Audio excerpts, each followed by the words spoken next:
Bienvenue à ce webinaire sur Holacracy avec donc Bernard-Marie Chiquet. Voilà, donc Holacracy, une forme aboutie de management constitutionnel. Donc merci d'être si nombreux à ce webinaire. Alors je suis en présence de Bernard-Marie. Donc Bernard-Marie, tu es un chercheur en nouveaux modes de gouvernance, entrepreneur et ancien dirigeant de grandes entreprises. En 2008, tu as fondé l'Institut de recherche IGI. Donc, très heureux de t'avoir avec nous aujourd'hui. Et ce que je te propose, c'est, comme toute bonne réunion en holacratie, de commencer avec un tour d'inclusion. Donc, Bernard-Marie, ton inclusion. Mon inclusion, ravi d'être avec vous ce soir. Merci Louis d'animer ce webinaire. Donc, hâte de répondre à vos questions. Mon inclusion, également très impatient de rentrer dans le vif du sujet avec vous-même et impatient donc de pouvoir répondre à vos attentes. Et je vous rappelle que vous pouvez utiliser à tout moment le module Q et R dans la barre de menu au milieu. Voilà, donc maintenant cela étant posé, Bernard-Marie nous a préparé donc une petite vidéo de présentation complète de Holacracy pour vous donner un petit peu de contenu qui va constituer donc la première partie en fait de ce webinaire. Et puis nous aurons par la suite près de 50 minutes de questions-réponses et durant la présentation, n'importe quand, vraiment, vous pouvez poser toutes vos questions. Donc, je vais maintenant passer sur la présentation de la vidéo. Pour vous parler effectivement d'holacratie, qui est une forme, on peut dire la plus aboutie en termes de ce que nous on appelle management et self-management constitutionnel. Et donc, plutôt que d'en parler de manière théorique, j'ai pris le parti d'en parler de manière très, très concrète. Et tout de suite, pour commencer, de vous présenter, de partir donc de cas concrets, juste, et tout de suite commencer par parler de Sarah et puis de Julien. On va commencer par Sarah pour introduire la notion de responsabilité, parce que je me rends compte quand je discute à droite et à gauche dans les entreprises ou dans les conférences que lorsque j'utilise le mot responsabilité, plein de gens ne mettent pas nécessairement, qui m'entendent, ne mettent pas nécessairement le même contenu. Donc, je vais vous définir ce que moi j'entends la responsabilité par responsabilité. Donc, Sarah, c'est l'histoire d'une femme qui travaille dans des rôles marketing dans une entreprise et en particulier qui rédige et qui publie la newsletter dans une entreprise pour laquelle cette activité de publication de la newsletter est vraiment très, très importante puisqu'il y a plusieurs milliers de clients, je crois que c'est 15 000 clients, alimentés par un marketing dit basé sur des entrants. Bon, enfin, pas rentrer dans un terme technique, enfin bref.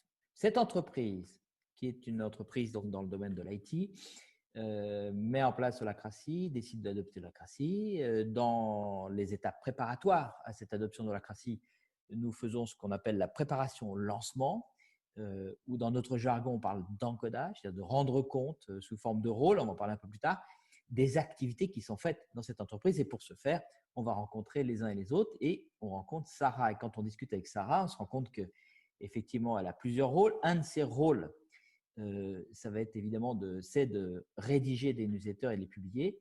Et lorsqu'on s'intéresse au processus qu'elle respecte pour publier ces newsletters, nous apprenons qu'elle avant de publier la newsletter, elle transmet la newsletter à son rédacteur en chef. On va donc voir le rédacteur en chef qui se trouvait en l'occurrence le patron d'entreprise et on lui dit donc qu'est-ce que tu fais quand tu reçois cette newsletter et il nous répond je la lis et je la modifie, j'essaie de créer, d'apporter plus de valeur à cette newsletter.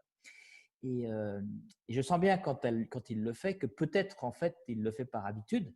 Et je me permets de lui poser la question, mais est-ce que c'est vraiment nécessaire que tu lises cette newsletter et que tu la modifies? Et il réfléchit 2 minutes, il me dit non, pas du tout. En fait, je pourrais très bien en passer. Et Sarah a tout à fait les compétences et l'expérience pour pouvoir établir ces newsletters.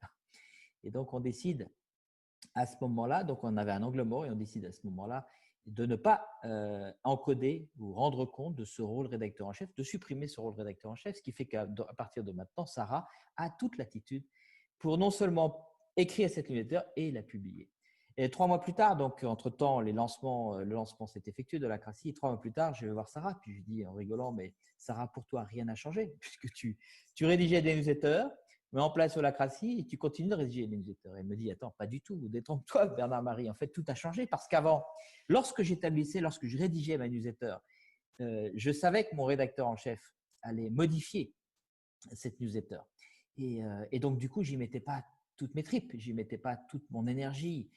Et même, j'avais du mal à me motiver, sachant que mon travail allait être modifié par le rédacteur en chef. Maintenant, c'est clair que j'ai vraiment la responsabilité. Je suis vraiment responsable. Avant, je croyais que j'étais responsable, mais je ne l'étais pas. Maintenant, je suis vraiment responsable parce qu'une fois que j'ai rédigé cette newsletter, c'est celle-là et pas une autre qui va partir.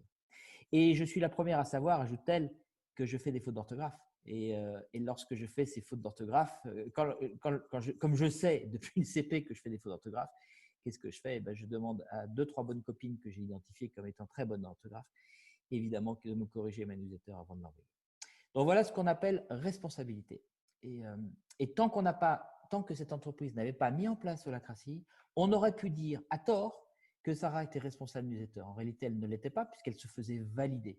Donc à chaque fois dans votre entreprise, il y a encore quelque chose de l'ordre de la validation, de l'approbation, fait passer à une figure d'autorité.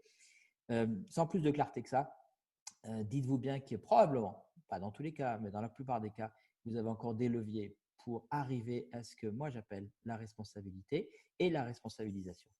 Voilà. Et la deuxième histoire que je vais vous raconter, ça concerne Julia. Et là, on est plus sur la valeur créée. Et Julia, en fait, est une RH, donc DRH dans une entreprise, une petite PME, une 50aine de personnes. Et elle est considérée dans cette entreprise où il y a des consultants qui délivrent de la valeur à des clients externes, qui sont les divas, en tout cas les productifs. Voilà, les comptables parlent de productifs, ceux qui produisent de la valeur parce qu'ils facturent les clients, sous-entendu les autres. D'ailleurs, ce n'était pas du tout sous-entendu, c'était explicite dans cette entreprise. Les autres qui ne facturent pas les clients, qui ne délivrent pas chez les clients, sont donc les improductifs, réputés être improductifs. Donc, sous-entendu, ils ne créent pas de valeur. Elle en fait partie, comme la comptabilité et d'autres fonctions internes, comme l'informatique, la comptabilité, etc. Et cette entreprise a besoin de créer de la valeur. Et donc, elle pose la question de la création d'une culture centrée sur la valeur ajoutée. Et du coup, pour Julia, en fait, c'est suivi tout un travail qui fait qu'à un moment donné, Julia a été mise en relation avec d'autres clients, d'autres entreprises. Elle, improductive, support interne, back-office, a été mise en relation avec d'autres entreprises qui avaient besoin de services en RH. Et il s'est trouvé qu'assez rapidement, Julia s'est mise à facturer des clients externes à l'entreprise. Elle, qui était réputée improductive, elle a commencé à apporter de la valeur à d'autres clients externes de l'entreprise, voire même à des clients que l'entreprise avait déjà, mais sur d'autres offres de services. Et donc, on ne pouvait plus l'appeler improductive. Maintenant, elle créait de la valeur, elle facturait. Et à force de facturer, elle a même recruté quelqu'un pour déléguer toutes les tâches liées à la direction des ressources humaines, enfin au travail des activités de ressources humaines, dans lesquelles elle n'était pas la plus talentueuse. Elle pouvait se le permettre puisqu'elle facturait. Et elle a pu continuer ainsi à développer toujours plus de création de valeur ajoutée dans son rôle de RH. Et donc, elle est arrivée à un modèle mental où elle ne se considérait plus du tout improductive. En fait, elle avait plusieurs clients. Elle avait un client qui était l'entreprise dans laquelle elle travaillait et qui la payait parce qu'elle était salariée de cette entreprise. C'était un de ses clients. Et puis, elle avait d'autres clients externes. La seule différence entre ce client et les autres clients, c'est juste qu'elle était salariée de ce client. Mais c'est juste de la cuisine financière. Et voilà comment dans cette entreprise, on a entrepris, parce que cette histoire est véridique et j'ai été un des leviers que nous avons mis en place pour que la culture centrée sur la valeur puisse être opérée par tout à chacun. Et voilà ce qui s'est passé avec Julia. Et bien sûr, pour arriver à ça, il y a besoin d'un certain nombre de choses, il y a besoin d'un certain nombre de clés. Et voilà les clés. Donc la première clé, qui sont des clés qui sont portées par Holacracy et de manière générale par le management constitutionnel, c'est ce qu'on appelle la raison d'être évolutionnaire. Je préciserai le terme d'évolutionnaire parce qu'en ce moment, on parle beaucoup de raison d'être. Donc, raison d'être évolutionnaire, création de valeur, vous verrez, c'est des synonymes. Ensuite, la deuxième clé, c'est ce qu'on appelle le rôle. J'en ai parlé tout à l'heure. Rôle, mais on pourrait parler de cercle, on pourrait parler aussi de l'ensemble de l'entreprise ou de l'hierarchie. La troisième clé, c'est l'art du triage. J'en parlerai un petit peu. Et puis, la quatrième, c'est ce qu'on appelle la tension dynamique. Et la cinquième, c'est la puissance par la gouvernance. Comment est-ce que vous pouvez offrir à vos salariés, qui, s'ils s'en emparent ou s'ils souhaitent s'en emparer, un super pouvoir, celui de limiter tout ce qui les empêche de créer de la valeur. Voilà 5 clés fondamentales que vous allez retrouver dans une constitution bien faite et en particulier la forme la plus aboutie à date, qui est celle de Holacracy. Parlons maintenant de raison d'être évolutionnaire. En fait, ce qu'on entend par évolutionnaire dans la raison d'être, c'est simplement de se dire que tout rôle, tout cercle dans une entreprise, l'organisation tout entière, l'ensemble des rôles qui la constituent ou des cercles qui la constituent, toutes ces entités, rôles, cercles, organisations, sont des êtres vivants, dotés de leur propre identité et qui constituent une holarchie, un peu comme n'importe quelle structure vivante en fait. Et donc, chaque entité, chaque rôle, voyez-le comme une mini-entreprise. En fait, considérez l'ensemble de l'entreprise comme une galaxie de mini-entreprises ou de micro-entreprises, un peu comme dans une ville, il y a des boulangers, il y a des charcutiers, des agences de voyage, et puis aussi des quartiers qui pourraient être à l'image des cercles. Donc, dans une ville, il y a bien des boutiques, des artisans, des entrepreneurs, des quartiers et l'ensemble de la ville. Et chacune de ces entités est vivante. De la même manière, en holacratie, eh bien, l'organisation tout entière, cette holarchie, le cercle, un quartier, chaque rôle, chaque boutique est un être vivant doté de sa propre identité et donc doté de sa propre raison d'être. Et la question maintenant, c'est à nous d'être à l'écoute de la raison d'être, de ce qui aspire à être vécu par cette entreprise, de ce qui aspire à être vécu par ce quartier, ce cercle, de ce qui aspire à être vécu par ce rôle, cette mini-entreprise. Et en fait, cette raison d'être, on l'a définie comme étant le potentiel créateur. Alors, on est vraiment sur la valeur créée, le potentiel créateur le plus profond que cette organisation, que ce cercle, que ce rôle, cette mini-entreprise est appelée à exprimer dans le monde, est appelée à exprimer dans le monde, compte tenu de toutes les contraintes auxquelles elle est soumise et compte tenu de toutes les ressources dont elle dispose, toutes les choses dont elle dispose, tous les talents dont elle dispose. Donc voilà la notion de raison d'être évolutionnaire. Ce n'est pas quelque chose qui est décidé mentalement par un être humain. Ce n'est pas la raison d'être telle qu'elle est définie par la loi Pacte comme étant le dénominateur commun de ce que l'entreprise doit apporter à l'ensemble des parties prenantes. Ça n'est pas réservé à l'étage de l'organisation. En fait, c'est fractal, c'est holarchique, c'est à tous les niveaux d'entreprise, à tous les étages, au niveau du rôle, au niveau d'un cercle et au niveau d'entreprise. C'est quelque chose qu'on va écouter. On va écouter ce vers quoi aspire à être ou à vivre ou à évoluer cette entreprise, ce cercle et ce rôle. Voilà donc la notion de raison d'être évolutionnaire. Ensuite, on va aller du côté du rôle du cercle et de l'holarchie, donc qui est le deuxième élément que je voudrais vous présenter rapidement. Et donc, la notion de responsabilité dans une entreprise qui utiliserait ou qui utilise l'holacratie ou un management constitutionnel est basée sur autre chose que le fameux à qui tu reportes, qui n'apporte pas grand-chose qui n'offre pas grand-chose comme information. Plus utile, en fait, pour tout à chacun, et on est encore sur la responsabilité, rappelez-vous de Sarah, plus utile quand tu es dans ton entreprise, dans ta micro-entreprise, un rôle marketing, par exemple, la micro-entreprise marketing. Et ce qui est intéressant en tant qu'entrepreneur, c'est que tu puisses nous dire de façon explicite quelles sont les offres et les produits que tu nous offres. Qu'est-ce que tu offres? Quelles sont tes propositions de valeur? Et deuxième question, qui sont tes clients? Qui sont tes clients en interne ou en externe? Dans une entreprise que j'ai accompagnée récemment, le marketing n'avait pas la conscience de quels sont ses clients en interne.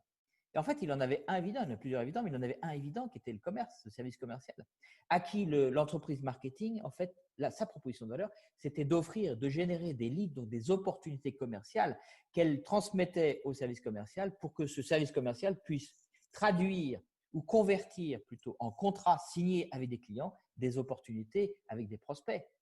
Donc, on est bien dans une relation de client-fournisseur. L'entreprise marketing, le rôle marketing est donc une entreprise qui a comme proposition de valeur pour ce segment de clients particulier qui est le service commercial et l'ensemble des commerciaux de générer des leads. Et donc pour l'entreprise marketing, les questions qui sont intéressantes, c'est quels sont tes clients, quelle proposition de valeur tu leur offres, quel est le potentiel, quelle est la finalité, quel est le challenge de ton rôle, quel est son potentiel créateur, sa raison d'être, ce qu'on a parlé tout à l'heure. Et puis aussi, tu peux être en posture de fournisseur. Donc, de quoi tu as besoin des autres rôles finalement? Tu es client de quel fournisseur en interne? Et on établit ainsi des relations de pair à pair entre rôles ou entre cercles de clients-fournisseurs. Et on est tous, les uns et les autres, affectés à des rôles qui correspondent probablement à nos potentiels de talent. Ça serait quand même là où on crée le maximum de valeur. et on a des accords mutuels qui est à la base du self-management. Si vous regardez les modèles les plus avancés comme celui de Morningstar, on parle de clous. Colleague Letter of Understanding, c'est uniquement tout le modèle de la structure repose sur ça, c'est-à-dire des relations et des accords mutuels entre un rôle, une activité et puis ses fournisseurs et ses clients. Donc, c'est la même chose ici. Donc, en résumé, un rôle, c'est une activité d'entreprise, marketing, finance, événements, des activités habituelles d'entreprise. Mais simplement, c'est un contenant qui a exactement la forme et qui fonctionne comme une mini-entreprise. Une personne ou plusieurs personnes peuvent être affectées à ce rôle et vont agir tel entrepreneur. C'est quoi la finalité, la raison d'être de cette micro-entreprise, la raison d'être de ce rôle, on a parlé avant. Quels sont les segments de clients que tu sers? Et ça peut être des segments de clients, ça peut être des clients internes, des clients externes. Rappelez-vous cette fois la deuxième histoire avec Julia. Julia, elle n'était pas un productif back-office, pas du tout. Elle a toujours été productive et elle servait des clients internes. Et puis, on a démontré que les clients externes, c'est la même chose que les clients internes. Et ainsi, tous les rôles peuvent créer de la valeur.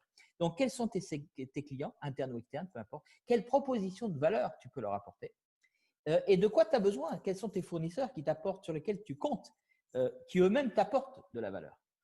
Donc, voilà la notion de rôle. Vous généralisez à la notion de cercle, c'est la même chose. Vous généralisez à la notion d'entreprise, c'est exactement la même chose. Tout est toujours la même chose puisqu'on est dans une organisation qui est fractale. Voilà, pour passer rapidement sur la notion de rôle.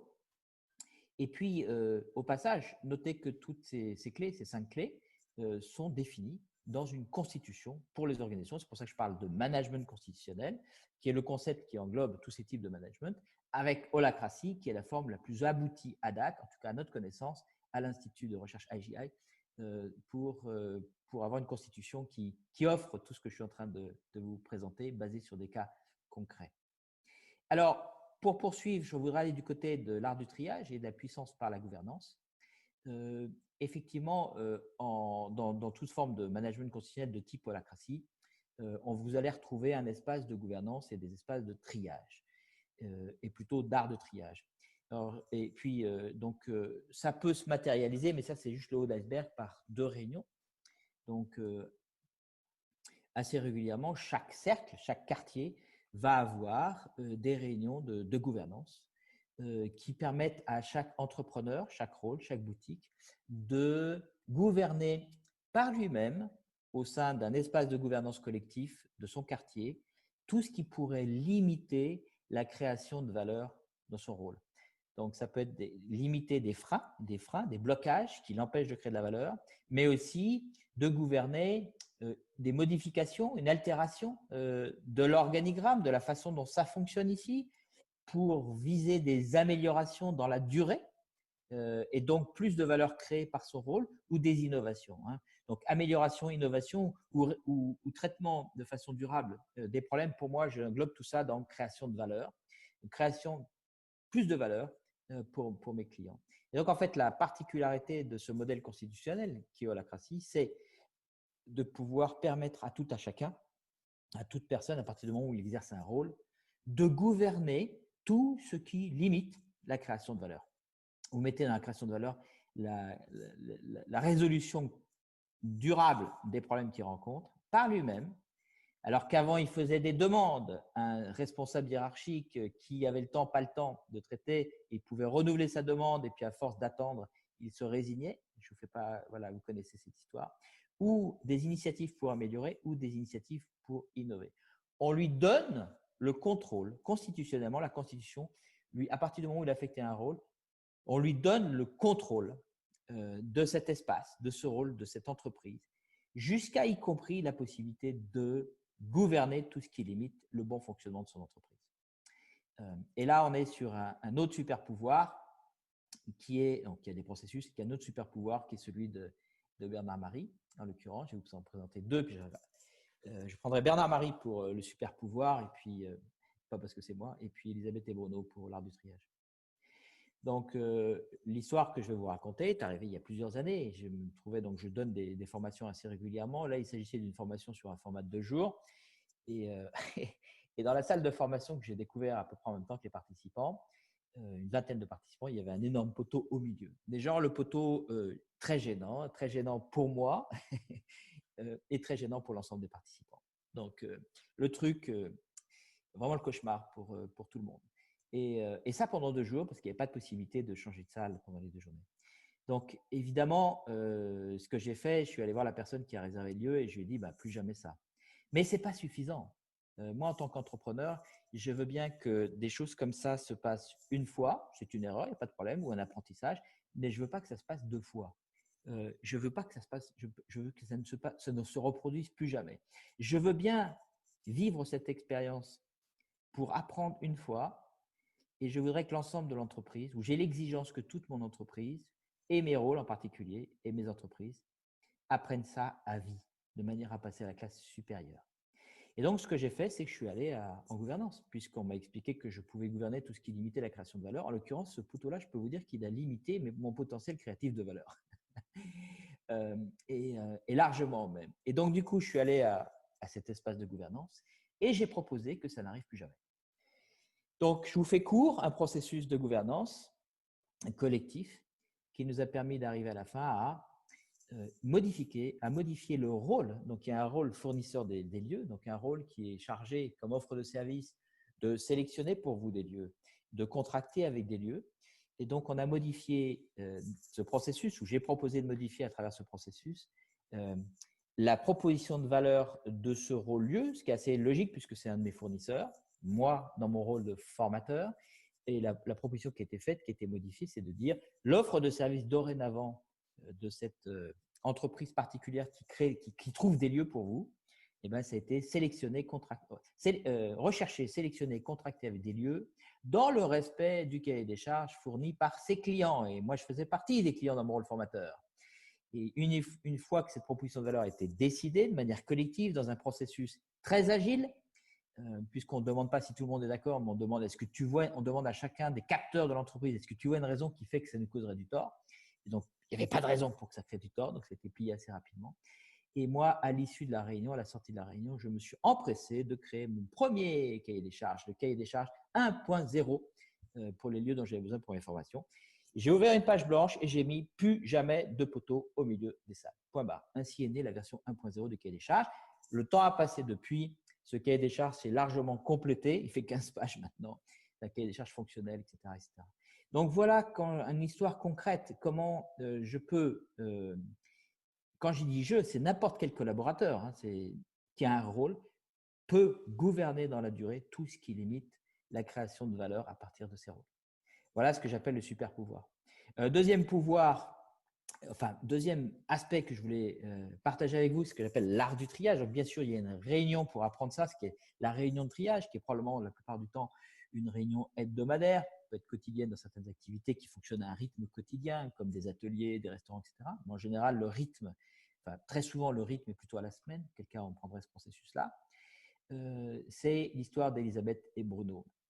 Elisabeth et Bruno, l'histoire est simple. Elisabeth, directrice marketing, et puis Bruno, directeur de la stratégie produit, beaucoup plus gradé.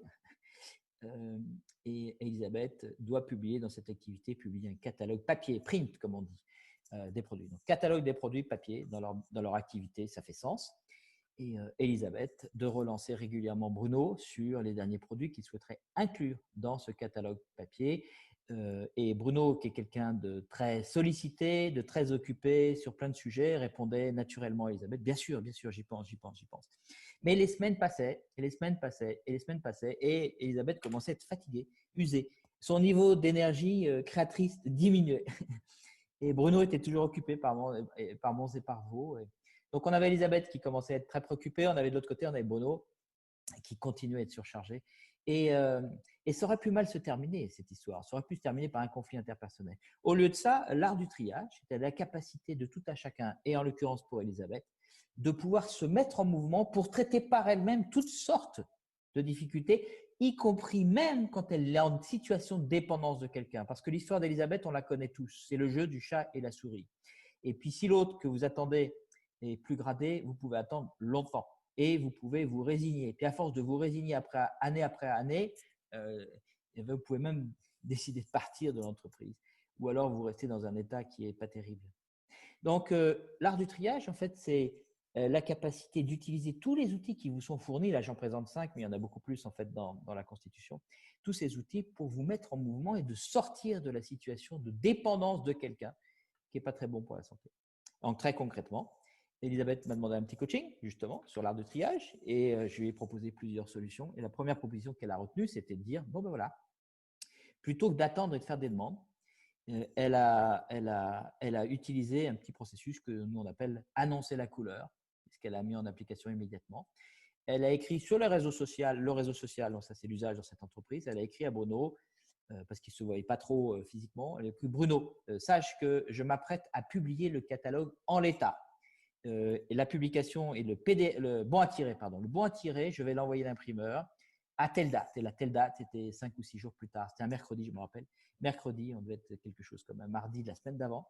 Et donc, elle annonçait la couleur.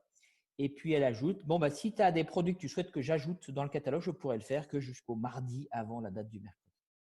Point barre, c'est tout. Elisabeth avait regagné de l'énergie. Elle n'était plus en situation de dépendance. Alors, cette énergie, on peut la mesurer. Je me suis amusé à mesurer. C'est facilement 20 à 25% de l'énergie qu'on peut perdre lorsqu'on est en situation de dépendance d'autres personnes dans ce genre de situation. Et Bruno, en fait, ça l'a arrangé parce que Bruno, il est tellement occupé, dispersé sur plein de sujets stratégiques que du coup, il était content parce que là, on lui posait un cadre. L'action d'Elisabeth a pu lui poser un cadre qui lui a permis de se poser, de prendre du recul et de se dire est-ce que c'est vraiment important? Est-ce que je mets du temps? Est-ce que je mets une priorité pour rajouter les quelques produits au catalogue auquel je pense? Si la réponse est oui, ben, il va le faire. Si la réponse est non, il ne va pas le faire. Donc, on voit bien que ce petit outil, cet art du triage, qui fait partie c'est un des outils dans l'art du triage, il y en a des dizaines d'outils comme ça, qui sont portés par cette constitution, et pour ça qu'ils sont difficilement utilisables dans un modèle conventionnel hiérarchique, eh bien, a permis à Bruno de s'arrêter dans son flux de priorité, de se poser la question. Donc, c'est lui apporter le cadre dont il avait besoin pour se poser. Et à Elisabeth, ça lui a permis de sortir de cette dépendance dans laquelle elle pouvait perdre beaucoup, beaucoup d'énergie. Donc voilà, 2 petites histoires concrètes sur l'art du triage et la puissance, le super pouvoir de la gouvernance. Pour terminer, je voudrais aller sur le 5e outil, ou la 5e clé, qui est ce que j'appelle la tension dynamique. J'ai rajouté dynamique parce que je me suis rendu compte que la plupart des gens mettaient dans la catégorie tension les conflits interpersonnels, les problèmes, etc. Non, une tension est une tension, un problème interpersonnel est un problème interpersonnel, un irritant est un irritant, un problème est un problème, rien à voir avec la tension. Une tension est définie comme étant un écart entre ce qui est et pourrait être dans une situation dans l'exercice de mes rôles. Il y a la situation actuelle, il y a un potentiel idéal que je pourrais viser. Le truc, c'est qu'il y a assez peu de gens qui spontanément vont imaginer des idéaux. Et donc, effectivement, là, on pourrait se dire qu'il y a peut-être un gisement en termes de leadership, un gisement en termes de création de valeur. Et l'écart entre les deux, ça s'appelle une tension. Et là, plutôt que d'en parler de manière théorique, je vais reprendre une autre histoire, qui est l'histoire de Georges. J'aurais parcouru presque toutes mes histoires. Il me restera Fabien et Dominique. On fera ça peut-être pour la question-réponse. Donc, Georges est un ouvrier qui arrive donc, dans une entreprise, 3 équipes de 8, donc qui tournent 24-24. Georges est un ouvrier, il arrive à l'équipe du petit matin, genre 6h, 6h30 du matin. Il se trouve que j'étais là parce qu'on accompagnait ce client à ce moment-là et qu'on était sur site. Georges arrive fou furieux parce qu'il ne retrouve pas les outils dont il a besoin à son poste de travail. Et évidemment, immédiatement, on tombe dans le triangle de Karpman, le triangle dramatique. Et donc, il était fou furieux et commençait à crier des noms d'oiseaux en parlant de son camarade ou son collègue, celui qui était au même poste de travail, mais l'équipe d'avant. Je ne vous fais pas de dessin, il était rouge, écarlate. Donc, il était en mode réaction par rapport à un problème. Et le mode réaction par rapport à un problème, très chargé émotionnellement en l'occurrence, est souvent le mode réactif qu'on peut avoir face au problème. Et donc, en fait, il n'était pas, comme il était en mode réaction par rapport à un problème, tout ce qu'il allait entreprendre par la suite n'aurait jamais traité le problème. En réalité, et ça, il y a des études qui ont été faites là-dessus, en réalité, il aurait réagi pour réduire le niveau d'anxiété ou de stress que lui occasionnait l'expérience de ce problème. Je voulais généraliser, là c'est vrai qu'on n'est pas tous en mode émotionnel par rapport à des problèmes, mais très souvent, on est en réaction par rapport à des problèmes. Quand je dis on, c'est plus de 90% des gens que j'interroge dans les entreprises par lesquelles je passe sont en réaction par rapport à des problèmes et en fait, ils croient qu'ils traitent des problèmes. En réalité, il n'en est rien, ils ne traitent pas les problèmes. Ils traitent en fait, ils cherchent à réduire de façon inconsciente l'anxiété que leur occasionne le problème. Et dès que cette anxiété est un petit peu réduite, à ce moment-là, eh bien, ils lâchent tout et le problème n'est pas traité durablement. Pourquoi? Parce qu'on est encore en mode réactif par rapport à des problèmes plutôt que d'être en mode créatif par rapport un idéal, par rapport à la gestion d'une tension. Et vous voyez le lien avec ce que je viens de vous dire avant. Et donc, Georges, j'ai proposé d'aider, toujours dans l'art du triage. Je lui ai donné un peu d'écoute parce que pour descendre son niveau émotionnel. Ça a pris quelques minutes. Et ensuite, je l'ai accompagné de la manière suivante. Et je lui ai dit, Georges, si tu considères que ce qui t'arrive est un problème, parce qu'il considérait que c'était un problème, si tu considères mentalement que c'est un problème, il était moins chargé émotionnellement, c'est donc un frein par rapport à quelque chose auquel tu aspires. Oui, problème, sinon, ce n'est pas un problème, c'est donc un frein. Mais si c'est un frein vers quoi? Et là, c'était pas simple parce qu'il se censurait, il n'avait pas développé l'habitude, et là, vous pouvez généraliser parce qu'il y avait beaucoup de gens comme ça, il n'avait pas développé l'habitude de se projeter dans quelque chose qui lui apparaissait utopique, idéalistique, loin. Ces gens-là, ils parlent de la vraie vie, genre comme si dans la vraie vie, il n'y avait que des problèmes et qu'on n'avait pas le droit de rêver, et qu'il y avait une espèce de censure dans son modèle mental sur le fait de rêver. Je dis oui, c'est un frein par rapport à quoi? Ça restera entre nous, je te promets. Et donc là, il s'est lâché. En fait, mon rêve, je vais te le dire, Bernard, mon rêve, c'est que l'atelier, il soit propre et bien rangé. Je rêve d'un atelier Feng Shui. Et il s'était autorisé, sous le sceau de la permission et le cadre protecteur que j'avais posé, la confidentialité, à rêver. Et je dis, reste connecté à ton rêve. Ton rêve, ce qui est d'avoir, on sait que ce n'est pas la réalité, ce n'est pas grave. Reste connecté à ton rêve. Ton rêve, c'est que l'atelier soit propre et bien rangé. Et tiens-le de la main droite, ce rêve-là. Et de la main gauche, regarde la situation actuelle. Est-ce que tu sens l'écart entre les deux? Il me dit oui. Et là, je lui dis, voilà, là maintenant, tu as compris ce que c'était qu'une tension. Parce que c'est ça, une tension. Et la propriété extraordinaire, c'est que quand vous ressentez vraiment la tension, ce que les gens ne font pas en général, parce qu'en général, ils restent juste avec la main gauche, les pieds dans le camp, dans la situation qui n'est pas agréable. Et puis, il y en a d'autres, souvent on trouve ça au niveau plutôt en haut des hiérarchies, qui passent leur temps à planer dans les idéaux, mais qui sont loin de la réalité. Si on arrivait à recouvrer, distinguer, sortir de cette dualité, il y a celui qui gouverne, qui a la tête dans les nuages, et celui qui est gouverné, qui a les pieds dans le cambouis. Si on arrivait à ce que tout à chacun réunifie tout ça, que tout à chacun soit en même temps la tête dans les nuages et les pieds dans la réalité, alors on pourrait recréer du leadership non hors sol. Et à partir du moment où cette personne ressent, et vous ressentez cette différence de potentiel, hein, le mot tension, prenez-le de l'électricité, de la matière électricité, eh bien, vous avez de la puissance, vous avez de l'énergie créatrice. Vous n'êtes pas émotionnellement chargé. Ce n'est pas toujours confortable, mais en même temps, vous n'êtes pas émotionnellement chargé. Vous avez une énergie parce que nous, les êtres humains, nous sommes des piles qui fonctionnent avec des tensions dynamiques. Il suffit d'embrancher, d'oser tenir les deux pôles de cette tension. Et à partir de ce moment-là, vous avez une énergie créatrice. Et il vous suffit non pas de chercher, de définir intellectuellement toutes les étapes à faire pour arriver à l'idéal, pas du tout. Non, non. Il vous suffit simplement de vous projeter sur le premier pas, de passer à l'acte. Premier pas que vous faites vous-même, pas un pas où vous dépendez de Bruno, un pas que vous faites vous-même sur lequel vous avez tous les leviers. Et le fait de passer à l'acte va enrichir, va augmenter cette puissance créatrice. Peut-être que vous allez d'ailleurs modifier au fur et à mesure que vous avancez pas à pas l'idéal. Ça n'a pas tellement d'importance. L'idéal n'est pas vraiment important. Ce qui est important, c'est le chemin. Et donc, vous avez besoin d'un idéal pour vous mettre en mouvement, ce qu'on appelle le triage, se mettre en mouvement. Et voilà en fait la notion de tension dynamique illustrée par l'exemple de Georges. Voilà, je voudrais terminer à ce stade. Je ne raconterai pas toutes les histoires. Et j'ai juste parcouru avec vous 5 clés vraiment importantes, qui est la raison d'être évolutionnaire à tous les étages. Tous les étages, donc vous l'avez compris, hein, du rôle, du cercle et de la raison d'être, et de l'entreprise, pardon. La notion de rôle, cette mini-entreprise, le cercle est aussi un rôle un peu plus gros, et puis l'entreprise elle-même, qui est un créateur de valeur. Il n'y a que ça qui est important. Et que la responsabilisation des personnes est un moyen pour aller vers la création de valeur, qui est l'objectif ultime. Et puis, on a parlé de l'art du triage, la capacité tout à chacun de ne plus être en situation de dépendance et toujours être leader, de se mettre en mouvement pour faire avancer les choses, avec en plus un super pouvoir qui me permet de modifier, si je m'en empare, y compris la façon dont ça change dans la durée dans cette entreprise, y compris de modifier ce qu'on appelle autrefois l'organigramme et la structure des rôles. Et puis, qu'est-ce que j'ai oublié? La tension dynamique avec l'exemple de Georges. Voilà, j'ai terminé pour ma présentation et je vous remercie de votre attention. Superbe. Donc, merci beaucoup, Bernard-Marie, d'avoir préparé cette vidéo et donc pour cette présentation. Alors maintenant, nous allons passer à un espace questions-réponses. Donc, si vous ne l'avez pas encore fait, je vous invite à aller dans votre barre de menu au milieu. Il y a un bouton qui s'appelle Q&R. Et donc là, vous pouvez poser toutes les questions que vous souhaitez. Voilà, donc je vais commencer avec une première question. Quelles seraient les étapes standards que vous suivez lors d'une prestation d'accompagnement à holacratie? Voilà, Marie. Les étapes standards, ça dépend à partir de quand, mais si je résume rapidement, en fait, tout se passe par, en général, hein, c'est à peu près comme ça que ça se passe.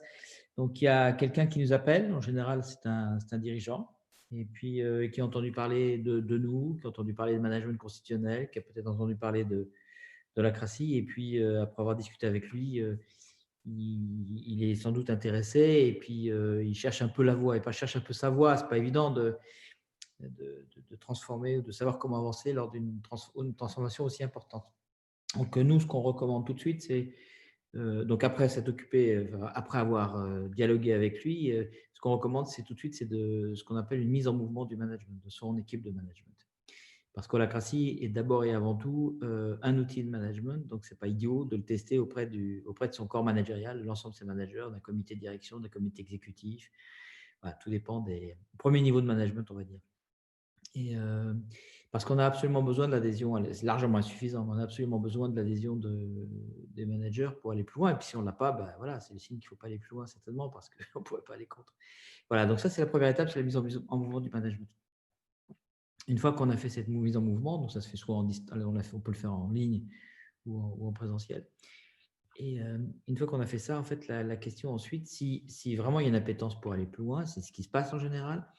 Eh bien, de la même manière, mise en mouvement des collaborateurs. On ne peut pas imaginer prendre une décision d'adopter un management constitutionnel de type holacratie sans avoir demandé un avis fondé à l'ensemble des collaborateurs. Et donc, nous, on mène ce qu'on appelle des mises en mouvement ou des ateliers de concertation qui sont de l'ordre de la demi-journée en présentiel, de 2 sessions, 2h30, 3 heures en ligne, avec l'ensemble des collaborateurs par atelier, d'une dizaine, douzaine de personnes, pour leur donner suffisamment de matière, de sorte qu'ils puissent se forger une opinion sur un certain nombre de questions, dont les 2 questions essentielles, c'est est-ce que holacratie, de mon point de vue, ça fait du sens pour l'entreprise et est-ce que ça fait du sens pour moi? Est-ce que si je me projette à travers le peu que j'ai compris, mais j'ai quand même un certain nombre d'informations qui peuvent me permettre de me projeter, est-ce que pour moi, cette approche est pertinente?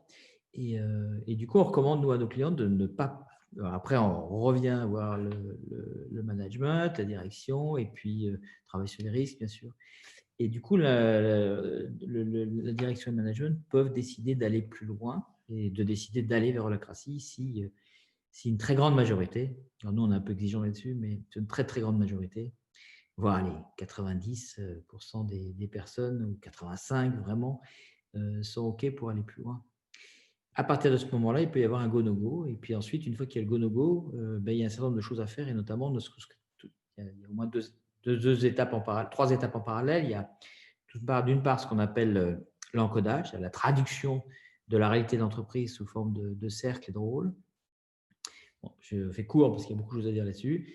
D'autre part, la formation des futurs facilitateurs, c'est essentiel. Et puis enfin, troisième élément, la formation de tout le monde sur les outils de base que sont, de manière très concrète, raison d'être, redevabilité, rôle et puis tension dynamique. Voilà. Et puis une fois que cette phase d'encodage, qui est pour moi la plus importante pour éviter les risques majeurs dans ce voyage pluriannuel, une fois qu'on a fait ça et qu'on a des facilitateurs qui sont formés, à ce moment-là, on peut lancer les cercles. Donc après, il y a une étape de lancement, enfin, il y a une étape de ratification de la Constitution, et puis après, il y a le lancement des cercles. Puis après, il y a d'autres étapes, mais pour commencer à alimenter la conversation, je vais m'arrêter là. Merci beaucoup pour cette réponse. Une autre question de Pascal, du coup, qui est: que devient la stratégie au sens classique du terme? Donc, je suppose. Très bien, merci, c'est bon, oui. La stratégie au sens, en fait, la stratégie au sens classique du terme, elle continue. En fait, la plupart des entreprises qu'on a pu accompagner, on a accompagné une centaine là, ces 10 dernières années, qui avaient des processus de planification stratégique ou d'autres processus, toute forme de stratégie, Elles continuent. A priori, ce n'est pas parce qu'elles adopteraient ce système qu'elles devraient abandonner une pratique qui, si elles l'ont fait pendant de si longues années, avait probablement du sens pour elles. Maintenant, ce qui se passe, c'est que le management constitutionnel de type holacratie apporte des éléments complémentaires qu'on appelle aussi stratégie. Alors, moi, je parle de stratégie dynamique pour le différencier parce que ce n'est pas du tout la même notion de stratégie. Apporte un outil de stratégie basé sur des heuristiques au niveau dans même la Constitution, c'est écrit. Pas très détaillé, mais c'est écrit. On dit simplement que chaque leader de cercle, donc chaque manager, cette nouvelle forme de management, le leader de cercle, a la possibilité de définir pour son cercle non seulement des priorités relatives entre les projets, mais aussi des stratégies qui sont des heuristiques, en fait, qui sont des outils d'aide à la décision. Par exemple, privilégier le standard, même sur le sur-mesure.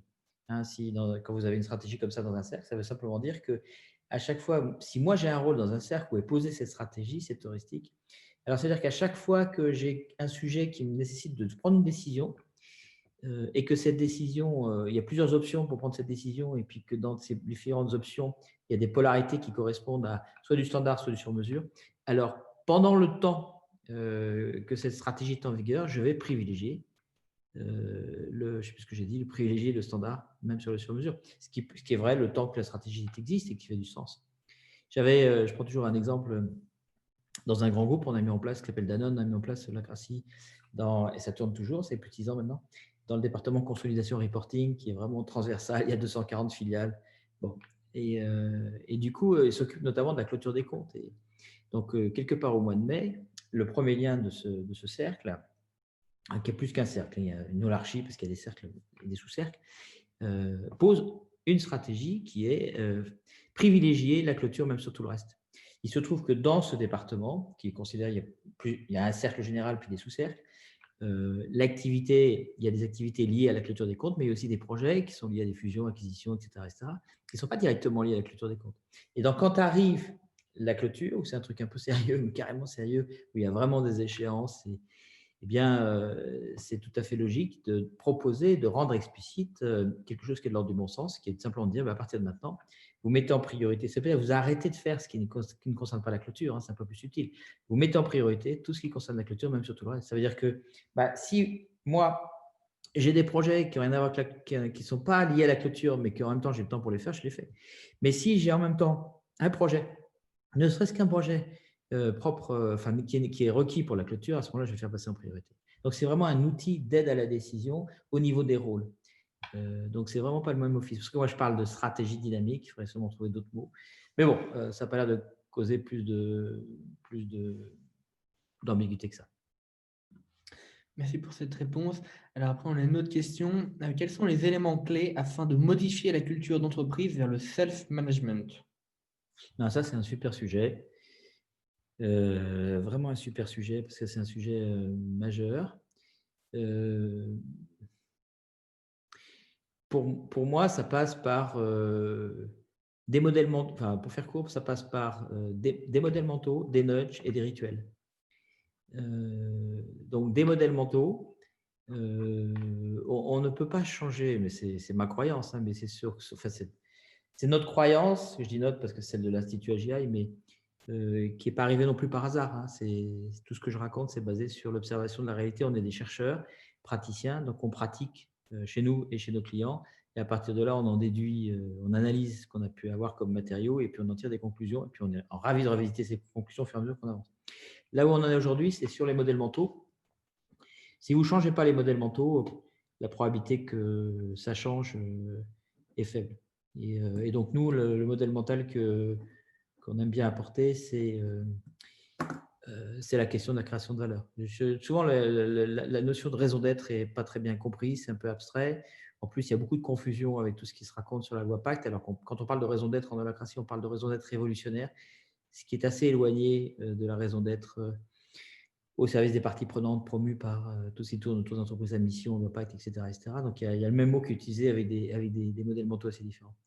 Du coup, nous, on est sur la création de valeur et on dit simplement que on propose que l'entreprise soit vue comme un écosystème de mini-entreprises, comme un écosystème, des mini-entreprises. Chaque mini-entreprise est un cercle, mais il y a des entreprises encore plus petites qui sont les rôles. Et que finalement, le but du jeu, c'est que chaque rôle puisse créer de la valeur. Il n'y a pas des gens qui sont en front. On n'est pas tous centrés sur les clients externes, comme il y a eu des approches dans le temps, ça n'a pas de sens. Si je suis à la comptabilité, je suis désolé, je ne les vois pas, les clients. Donc, je ne peux pas être centré sur les clients externes, ça ne veut juste rien dire. Quand il y a une stratégie un peu simpliste qui dit client-centric, ouais, mais alors, sauf si on fait un peu évoluer la notion de client et puis qu'on considère que finalement, il y a, sauf si on fait évoluer les clients en disant, mais finalement, il y a des clients internes et il y a des clients externes. Et que si je suis comptable, je peux avoir des clients, bien sûr, en interne à l'entreprise.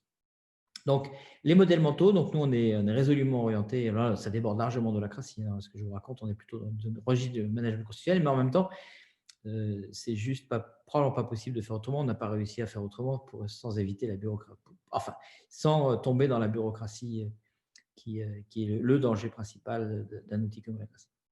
Voilà, donc les modèles mentaux, structure de modèles qui en fournissent. Après, il y a des nudges parce que la crassie est truffée de nudges, c'est-à-dire des mécanismes qui font que la culture progresse. Donc les modèles mentaux viennent soutenir les nudges à travers la notion d'intermédiation avec les rôles, avec aussi des choses très concrètes comme probablement les évolutions de contrat de travail qui sont certainement liées à la clé, ou en tout cas un acte proactif, explicite, requis de la part des collaborateurs pour s'engager dans cette mouvance. Et puis les rituels, il y a des rituels. Je pense à la réunion de triage, je pense à la réunion de gouvernance, qui elles aussi contiennent des nudges, mais des rituels comme la réunion de triage, qui est une école extraordinaire de leadership et de followership, puisque le leadership ne va pas sans le followership. Bon, voilà, pour moi, c'est ça les éléments clés, modèles mentaux, nudge, rituel. Et puis, bien sûr, en amont, je mets ça dans la catégorie des nudges, et en amont, un management constitutionnel, ça c'est sûr. C'est-à-dire un management où ceux qui ont l'autorité de par les statuts viennent adopter une constitution et où on passe à un état de droit, plutôt une organisation de droit, où personne n'est au-dessus des lois, y compris le hiérarque, parce qu'il y a toujours hiérarque s'il y a des contrats de salariés.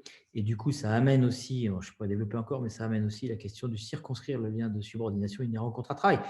Parce que tant que vous avez des salariés, probablement que ça va évoluer dans le temps, c'est à peu près évident si on prend un peu de recul.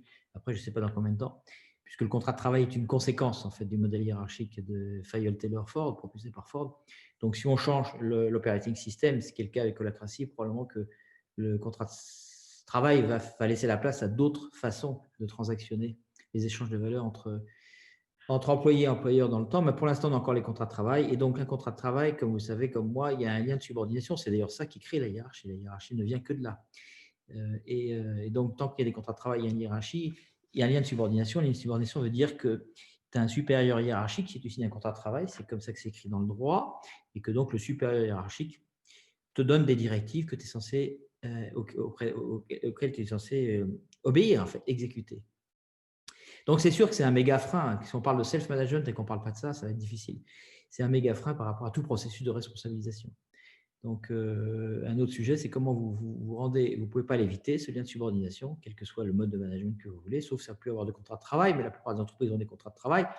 Et donc, la question, c'est comment vous allez circonscrire le lien de subordination de sorte qu'il ait le moins, même s'il a de la valeur, le moins d'effets pervers possible par rapport à notre processus de responsabilisation et de self-management.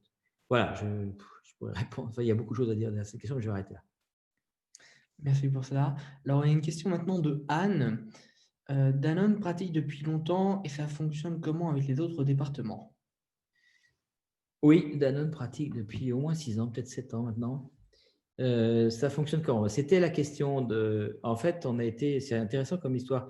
Emmanuel Faber, qui à l'époque n'était pas encore le directeur général de Danone, nous suivait et puis s'est intéressé par plein de choses. Et la question qu'il m'a posée, donc il nous a interrogé, et la question qu'il m'a posée, c'est est-ce que c'est possible, Bernard-Marie, de mettre en place Holacracy dans une partie de Danone et que ça fonctionne avec le reste de Danone qui ne fonctionne pas dans Holacracy? Moi, évidemment, j'ai répondu oui. J'ai répondu oui avec une approche, un raisonnement théorique, puis j'ai répondu oui avec aussi des expériences que nous avions déjà eues dans le passé avec Castorama ou d'autres organisations. Et ça ne lui avait pas suffi. Et donc, il m'a dit, je vais faire l'expérience, je vais faire l'expérimentation. Bon, je vous passe les détails, c'est tout un processus d'approche pour savoir par où commencer, qui était vraiment intéressant. Et donc, on met en place d'abord pour le département consolidation reporting, puis après, il y a eu d'autres départements qui ont suivi, même si ça n'a pas été viral, puisqu'il y a eu en tout 3 départements, donc on parle de 200 personnes chez un groupe de 100 000 personnes, donc c'est vraiment, vraiment anecdotique au niveau de la taille de Danone. Alors, si on regarde, donc après avoir mis en place en 6 mois, 4-6 mois, Holacracy dans le département, pour donner des éléments un peu de temps, on a fait un retour d'expérience à Emmanuel Faber, le 11, c'est moi et puis le patron du département consolidation reporting plus 1 plus 1. Et en fait, on a observé que ça fonctionnait plutôt bien. Il y a des limites. Et les limites, c'est que il y a plusieurs limites. La première limite, c'était que chez Danone, comme dans beaucoup de grands groupes, il tourne beaucoup. C'est-à-dire que Arnaud, qui était le patron de consolidation reporting, en fait, est un type brillant, comme il y en a beaucoup chez Danone et puis aussi dans d'autres entreprises, savait qu'il allait partir dans les 3 ans, parce que c'est le rythme, 3 ans à un poste, puis après 3 ans dans un autre poste, sûrement dans un autre pays, puis etc. C'est un peu là. Et du coup, on savait pertinemment que Arnaud allait être remplacé par quelqu'un. Mais si ce quelqu'un arrivait, serait le nouveau manager, et remettait en cause le choix qui a été fait, c'est sûr que Holacracy serait arrêté, sauf à ce que la personne soit fan de Holacracy. Et donc, du coup, on a remonté ça à Emmanuel. Et puis, on lui a dit, écoute, est-ce que tu pourrais œuvrer pour qu'on aille faire une petite verrue dans les processus RH du groupe, qui ne sont pas du tout dans le périmètre d'autorité qu'on a passé en Holacracy des conciliations reporting, de sorte qu'on fasse une verrue, que pour ce département-là, lorsque Arnaud sera remplacé, le remplaçant peut être tout le monde, sauf quelqu'un qui ne veut pas de Holacracy, parce qu'on veut absolument pérenniser nos investissements. Donc ça, c'était la première limite. La deuxième limite, c'est que les personnes toutes les directeurs généraux et directeurs financiers des 240 filiales, lorsqu'ils avaient un problème, ils appelaient le patron de consolidation reporting, ils appelaient Arnaud. Ils avaient absolument rien à faire, ils ne connaissaient pas, et on n'a surtout pas perdu de temps avec ça, à leur expliquer comment ça marchait, le truc Holacracy, avec une holarchie sur un logiciel Gasfrog en l'occurrence, ça aurait pu être Holaspirit, mais à l'époque, il n'existait pas. Et puis, voilà. Donc, en fait, ce qui se passait, c'est que les DG ou les directeurs financiers appelaient directement Arnaud comme patron de conciliation reporting.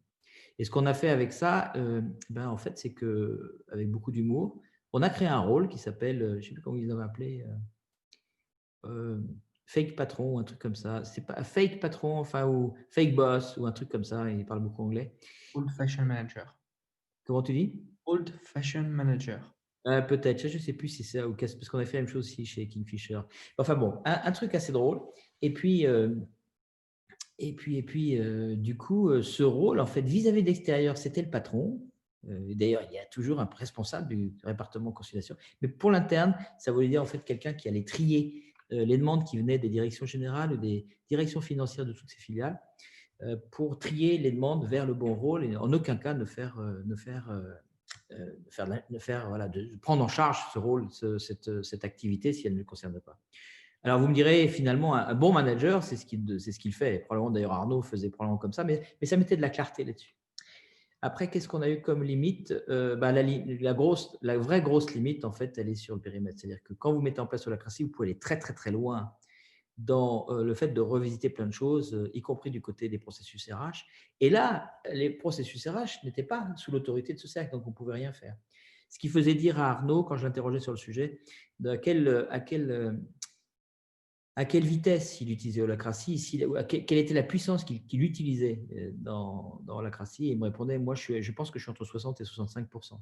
Ce qui veut dire par là, c'est que 65% ou 60% par rapport à une entreprise qui serait full en Holacracy, qui donc a la possibilité de faire bouger, de faire évoluer, de mettre en mouvement aussi ces processus RH. Voilà. Après, ce qu'on me pose souvent comme question, c'est qu'il y a beaucoup de jeunes dans son département. Ils recrutent beaucoup de jeunes très brillants qui viennent passer 3 ans et puis qui repartent. Et en fait, ça ne pose pas trop de problèmes. Les gens arrivent à jouer avec les 2 langues, c'est-à-dire qu'ils ont à la fois au sein du département la langue holacratique, ils fonctionnent en mode holacratique, et puis en dehors, ils ont la langue mais qu'ils connaissaient déjà avant, qui est la langue du management conventionnel, qui ne veut rien dire d'ailleurs parce qu'il y a autant de management conventionnel qu'il y a de culture d'entreprise. Donc, le Danone Way, le jeu de jambes Danone, comme on dit beaucoup en interne. Donc, ça ne leur a pas posé de problème de jouer avec les deux en même temps.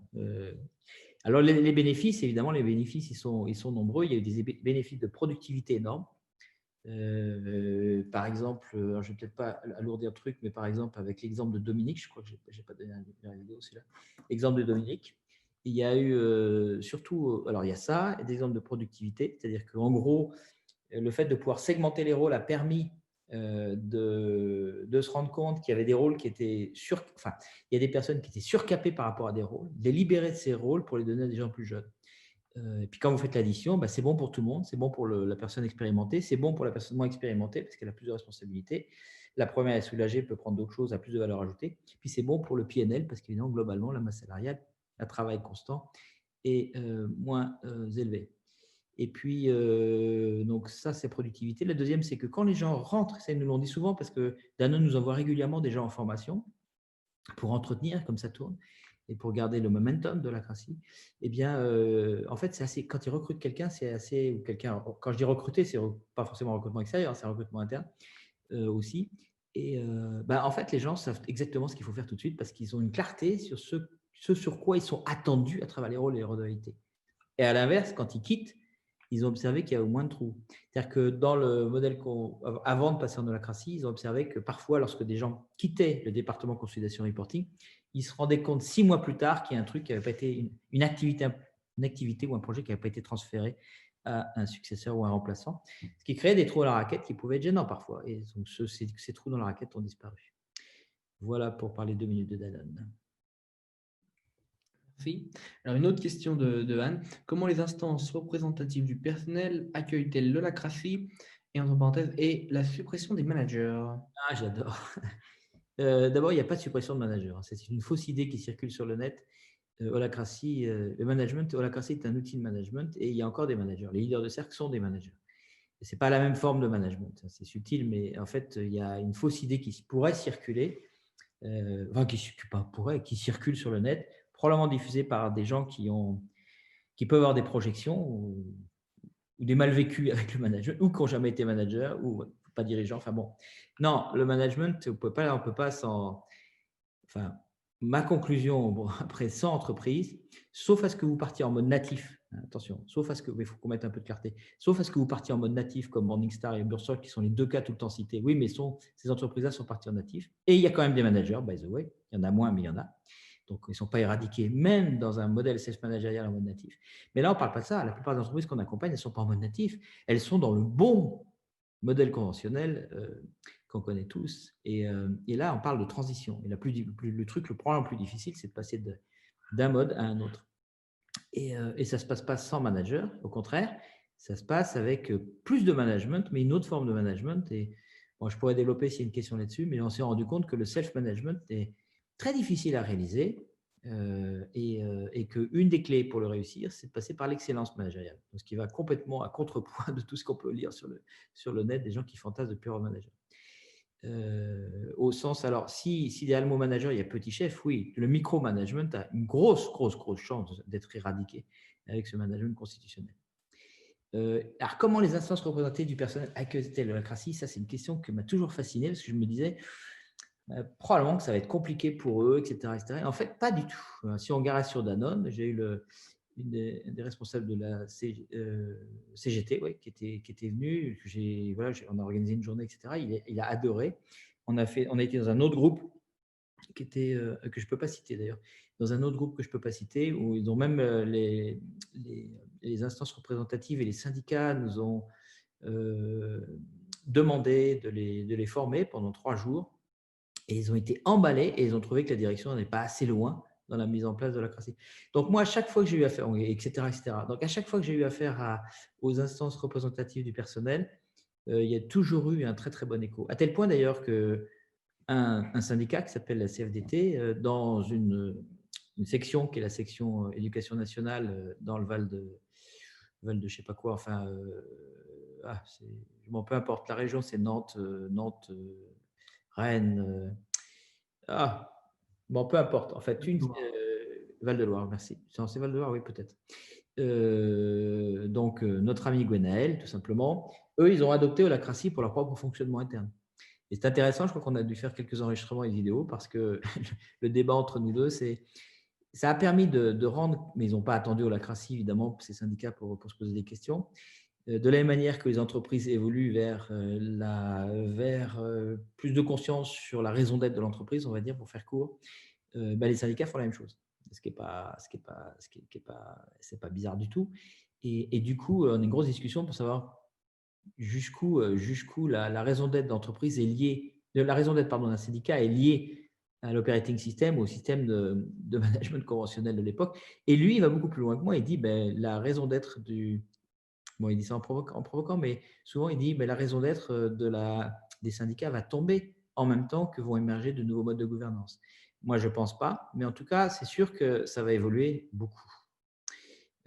Voilà ce que je peux dire sur cette première question pour pas prendre trop de temps sur les instances représentatives du personnel. Superbe. Alors maintenant, une question de Jean-Paul. Pouvez-vous expliquer votre point sur la loi Pacte et votre raison d'être évolutionnaire? Ouais. Alors, c'est un peu…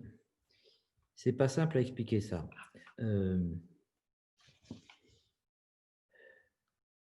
Je vais vraiment être très réducteur et caricaturé pour avoir une chance de me faire comprendre.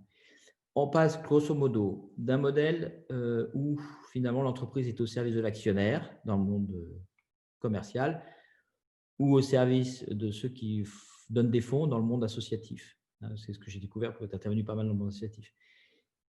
Donc finalement, c'est un peu la même chose dans les deux cas. En tout cas, on est au service de on est au service de quelqu'un, d'une partie prenante. On passe à un mode avec la loi Pacte et je trouve ça très bien, c'est une super avancée. On se dit, il y a quand même la planète qu'on est en train de dégrader. Enfin, je vous la fais courte, vous connaissez tous le sujet.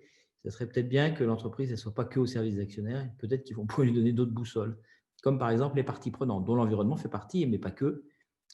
Et donc, c'est ce qui a émergé à travers la loi Pacte. Et donc, on a maintenant une entreprise qui est vue comme étant au service, non pas d'une partie prenante, des actionnaires par exemple, mais au service d'un ensemble de parties prenantes. Mais vous remarquerez que dans ce cas-là, l'entreprise est toujours au service de quelqu'un.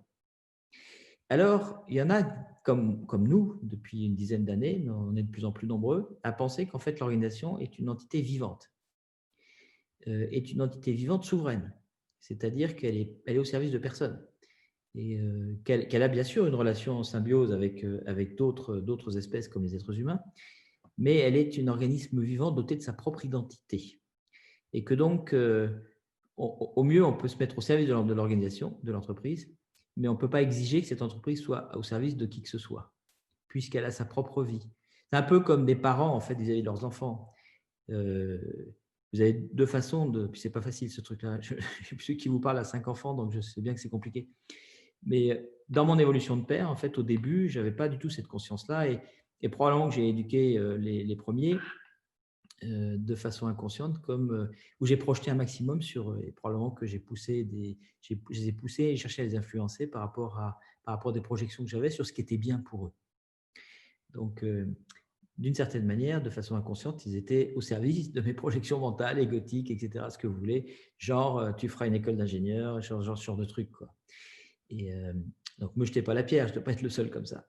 Et puis après, j'ai pas mal évolué et puis je me suis rendu compte en fait ça n'a aucun sens et qu'en réalité, plus j'arrivais à me défaire, c'est toujours un sport qui ne s'arrête pas, mais je me suis rendu compte finalement que c'était important pour que mes enfants soient heureux, c'est qu'ils fassent ce pourquoi ils sont talentueux. J'ai aussi découvert que tout le monde avait des talents, ça n'existait pas des êtres humains qui n'avaient pas de talent, c'est ma croyance depuis un bout de temps.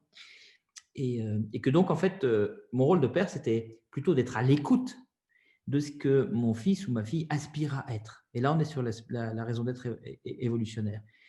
C'est ce que je me mettre un dirigeant qui aurait ce modèle mental, considérait que son entreprise est un être vivant, doté de sa propre identité, se mettrait dans une posture de se mettre à l'écoute subtile de ce vers quoi son entreprise ou l'entreprise aspire à être, parce que ce n'est pas la sienne, même s'il est actionnaire. Et c'est ça, en fait, la raison d'être révolutionnaire. Et donc, complètement une posture complètement différente. Et la raison d'être révolutionnaire, c'est certainement pas le dénominateur commun de ce que les parties prenantes attendent de l'entreprise, pas du tout. Ça serait les parents qui projetteraient sur leurs enfants. C'est plutôt, c'est c'est une qualité intrinsèque, c'est une propriété intrinsèque de l'entreprise. Et le seul truc à faire, c'est de chercher à la découvrir. C'est un travail de détective.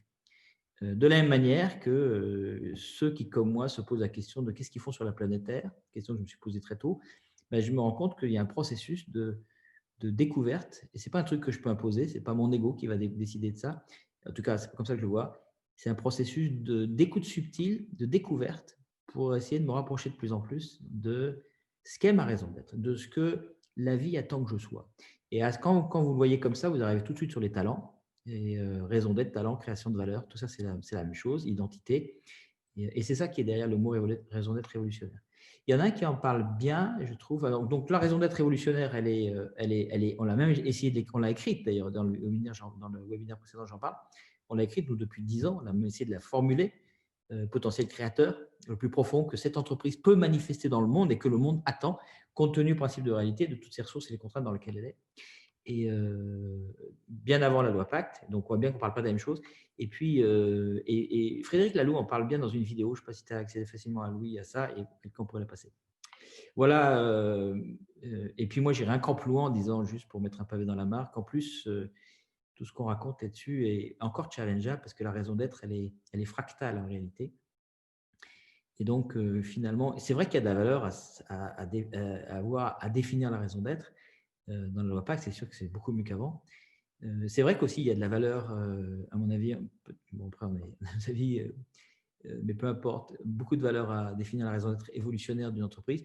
Et c'est vrai aussi que les collaborateurs, on peut fantasmer en tant que dirigeant que ça va les exciter, que c'est avec leur boussole, comme dirigeant Dominique Sénard, mais dans la réalité, quand vous les interrogez, ce n'est pas tout à fait la réalité. Donc, en fait, ce qui est important, pour moi, c'est pas tellement ça. Ce qui est important, c'est quelle est la boussole de quelqu'un dans son rôle. Et je me suis rendu compte qu'en fait, un rôle, comme c'est une entreprise, je reviens à ma métaphore du début, un modèle mental, c'est une entreprise, une petite entreprise, elle a aussi sa raison d'être à elle, qui n'est pas forcément directement connectable mentalement, sauf encore avoir un raisonnement pyramidal, et c'est la plupart d'entre nous qui avons ça, à la raison d'être de l'entreprise. C'est fractal, comme dans le corps humain. Mon cœur a une raison d'être, évidemment. Nettoyer le sang, le faire circuler, etc. Bernard Marie, enfin moi tout entier, j'ai une raison d'être, probablement. La probabilité que mon cœur comprenne ma raison d'être est égale à 0 parce qu'on n'est pas au même niveau dans le système vivant. En fait, on n'est pas au même niveau de haut long. Et quand on passe d'un niveau de haut long à un autre, on accède à un niveau de complexité supérieur, ce qui fait que mon cœur ne peut même pas imaginer, comprendre ce dont je suis en train de parler. Donc en fait, la question d'aligner tous les organes sur la raison d'être de Bernard Marie, elle n'a pas vraiment de sens. Dès qu'on raisonne autrement qu'en modèle pyramidal et qu'on raisonne en modèle fractal, c'est-à-dire en modèle vivant. Bon, je vais peut-être arrêter là parce que je pourrais partir. Oui, merci. Il y a encore d'autres questions. Et du coup, justement, on va passer à l'avant-dernière question, qui est dans quel secteur ça se développe le plus, l'holacratie? Ah, bonne question. Je ne sais pas. Le pays dans lequel ça se développe le plus au monde, c'est la France, étonnamment. Je ne dis pas ça parce que je suis français. Hein. Je me sens plus citoyen du monde que français, mais c'est la France. C'est étonnant. Et alors, il y a des poches. Il y a une grosse poche de. Je ne réponds pas directement à la question, mais j'y reviens. Il y a une grosse poche en Hollande, enfin aux Pays-Bas, avec des startups. Et donc là, si j'étais, si j'habitais aux Pays-Bas, je vous dirais, oui, dans le secteur des startups, parce qu'effectivement, là-bas, c'est la réalité. En France, ce n'est pas du tout le cas. En France, on accompagne à peu près tout type de secteur. On est allé dans le service, bien sûr, mais aussi dans la production. On a mis en place Holacracy dans des usines avec 3-8, avec du lean management. On a mis en place chez des assureurs avec du Scrum. Au-dessus du Scrum, on a mis en place dans des restaurants, on a mis en place dans des magasins, Monsieur Bricolage, Magasin Biocop. On l'a mis en place chez des éditeurs, on l'a mis en place dans des call centers, on l'a mis en place dans des pompes funèbres, on l'a mis en place dans un syndicat, dans une société, une collectivité territoriale, au syndicat d'initiative des eaux usées de Valenciennes, syndicat intercommunal des eaux usées, je suis fatigué ce soir, au SIAF pour faire court, et à Valenciennes, et etc., etc., etc. Le seul endroit où on n'est pas allé, mais c'est la banque pour l'instant. Je crois que c'est le seul endroit, enfin on est allé parce que tout le monde est intéressé par, mais on n'a pas accompagné une équipe dans des banques. Je crois que ça existe au monde. Je crois qu'en Suisse, à Zurich, il y en a une partie d'une banque qui était passée et puis un autre, je crois que c'est en Russie. Mais donc, c'est que ça existe, mais nous, on n'a pas encore eu l'occasion d'accompagner des banques. Mais à part les banques, après, on a accompagné à peu près tous les secteurs d'activité. Après, c'est vrai qu'aujourd'hui, ça se développe plutôt. 85% de nos références, nos clients, c'est des PME. Entre 10, 20, même un peu moins de 10, jusqu'à plusieurs centaines. 600, je crois, le plus gros qu'on ait fait, c'est 600. Et puis, je parle de là, adoption globale de l'ensemble de l'entreprise. Et puis après, on a aussi accompagné des gens comme Danone, des gens comme Decathlon, des gens comme Engie, des gens comme Swiss Life, des gens comme… Donc, d'autres grosses entreprises. Mais là, c'est pour une filiale, c'est pour un département, c'est pour une business unit. Merci beaucoup. Et puis, du coup, là, je vais prendre ça comme étant la dernière question. Voilà, en quelques minutes, s'il te plaît, Bernard-Marie. Du coup, de Julian, je crois. Comment le budget se gère et est distribué entre les cercles? Holacracy ne répond pas à la question. De la même manière qu'Holacracy ne répond pas à la question de comment on recrute, comment on paye, comment tout ça. Holacracy, c'est un système de… C'est une constitution, c'est un système qui définit la façon d'exercer le pouvoir. Donc, en fait, pour répondre à la question quand même, ça dépend. Ça dépend de quoi? Des entreprises. Je ne connais pas une entreprise qui fait comme l'autre entreprise. Il n'y a aucune entreprise qui fait rigoureusement la même façon. Il n'y a pas de dogme, de philosophie ou une vérité unique en matière de façon de dépenser l'argent dans les entreprises. Et même à ceux qui disent qu'ils utilisent des budgets, quand on regarde de près, parce que c'est notre quotidien, ils ne font pas tous de la même manière. En fait, ils font rarement tous de la même manière. Même si apparemment, quand on parle, on dit budget, tout le monde est censé comprendre la même chose, mais en fait, ce n'est pas la réalité. En fait, je reviens à la première question qui m'a été posée. Une fois qu'ils ont pris la décision, connaissance de cause, et en s'appuyant sur tous les collaborateurs, tous les managers, tous les dirigeants, qu'il y a une bonne mise en mouvement, que vous voulez aller plus loin dans Holacracy, alors on passe par l'encodage. Dans l'encodage, bien sûr, on va traduire toutes les activités sous forme de rôle, de cercle, et on va mettre beaucoup de soin et d'attention à décrire 2 processus particuliers. Un, les processus RH, en veillant à circonscrire le lien de subordination inhérent au contrat de travail, si on a encore des salariés dans l'entreprise, ce qui est la plupart du temps le cas. Et puis 2, la façon dont, quelle est la cascade de délégation depuis les mandataires sociaux en matière d'autorisation pour dépenser, investir, contracter des contrats. Et donc là, en fait, on n'invente rien, on demande comment ça marche.